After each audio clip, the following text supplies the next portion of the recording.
आप सुन रहे हैं रानी एंटरटेनमेंट की प्रस्तुति।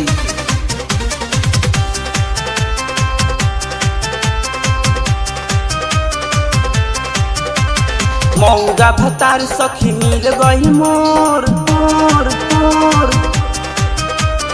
मिल गई मोर। मौगा भतार सखी मिल गई मोर। मौगा भतार सखी मिल गई मोर। से जिया पे रोजे रोजे मुँह लेता मोर। मौगा भतार सखी मिल गई मोर। से जिया पे रोजे रोजे मुँह लेता मोर। कहियो न सखी धरे हमारा के कोरा। कहियो न सखी धरे हमारा के कोरा। पाजा में दबा के सैया देह देता तोर। से जिया पे रोजे रोजे मुँह लेता मोर। मौगा भतार सखी मिल गई मोर।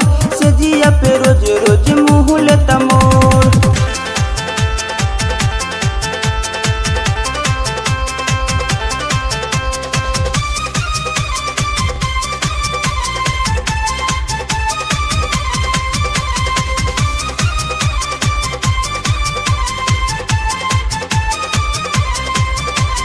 कैसन मिलल हमर भतार। एकरा से निक रहे नैहर के यार। नैहर के यार नैहर के यार।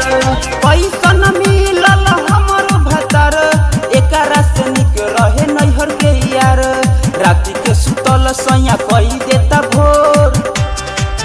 ये सखी कुछ न करेला हो। राति के सुतल सैया कही देता भोर। से जिया पे रोजे रोजे मुँह लेता मोर। मौगा भतार सखी मिल गई मोर। से जिया पे रोजे रोजे मुँह लेता मोर।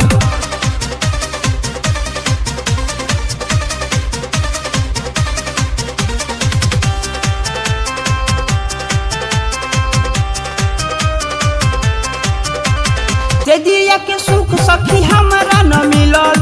नैहर के पलंग सखी कहियो न हिलल। से जिया के सुख सखी हमारा न मिलल। नैहर के पलंग सखी कहियो न हिलल।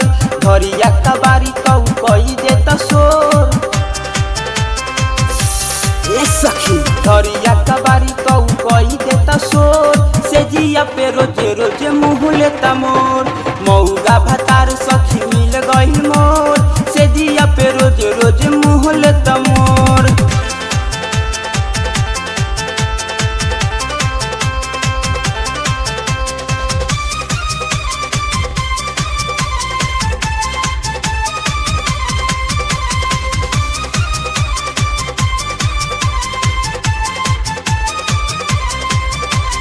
सूरज दीवाना सैया धरे नहीं कोरा। देवारा संगीत खाली छुइए के छोरा।